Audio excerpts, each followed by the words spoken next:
Friends, welcome to Lavanya's life style. Friends, ఎప్పటిలాగే ఈరోజు కూడా ఒక మంచి వీడియోతో మీ ముందుకు వచ్చేసానండి. ఈరోజు వీడియో ఏంటి అంటే, నేను వరలక్ష్మి వ్రతం ఎలా చేసుకున్నానో ఈరోజు నా వరలక్ష్మి వ్రతం వ్లాగ్ని మీ అందరితో షేర్ చేయాలనుకుంటున్నానండి.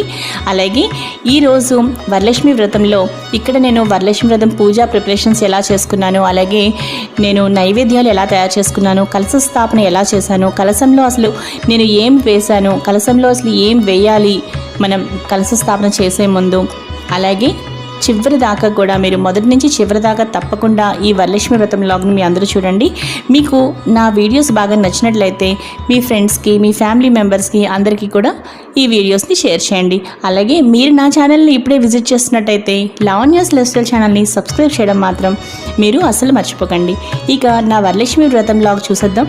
ఈ వ్లాగ్లో ఫస్ట్ నా పూజా ప్రిపరేషన్స్, అలాగే తర్వాత నైవేద్యాలు తయారు చేయడం, కలశ స్థాపన అన్నీ వరుసగా చూద్దాం పదండి. ఇక వీడియో చూసేద్దాం పదండి. ఫ్రెండ్స్, రేపు వరలక్ష్మి వ్రతంకి 9 రకాల నైవేద్యాలు తయారు చేయడం కోసం నేను ఇక్కడ స్టవ్ నీట్గా ఈ విధంగా చూసారు కదండి, చక్కగా రెడీగా చేసి పెట్టుకున్నానండి. నెక్స్ట్ చూసారు కదా, నేను తలస్నానం చేశానండి. అంటే రేపు వరలక్ష్మి వ్రతం రోజు మనం అలాగా స్నానం చేస్తాం, తలస్నానం. అలాగే ఇప్పుడు తలస్నానం చేసి ఇక్కడ పూజ సంబంధించిన పనులన్నీ చేసుకుంటున్నానండి.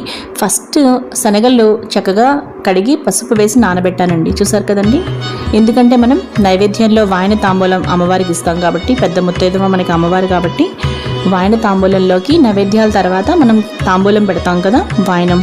సో శనగలు అందుకోసం అనమాట. ఇక పూజా మందిరం అలంకరణకు వచ్చేసరికి ఇవన్నీ కూడా చక్కగా నేను తలస్నానం చేసి అప్పుడు చేసుకున్నానండి.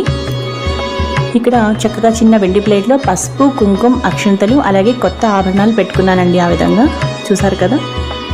అలాగే ఆ పక్కన గంట, అలాగే హారతి చూసారు కదండి.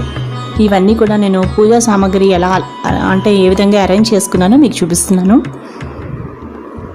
అలాగే ఇక్కడ ఒక ట్రేలో గాజులు, ఆకుపచ్చ గాజులు, ఎరుపు గాజులు, అలాగే గంధం, కర్పూరం బిళ్ళలు, కొత్త తిలకం సీసాలు, తర్వాత పువ్వులు, అలాగే అక్కడ ఒక్కలు ఉన్నాయి మీరు చూసారు కదండి, ఒక్కపొడి ప్యాకెట్లు ఉన్నాయి. నెక్స్ట్ తమలపాకులు, ఒక అగ్గిపెట్టె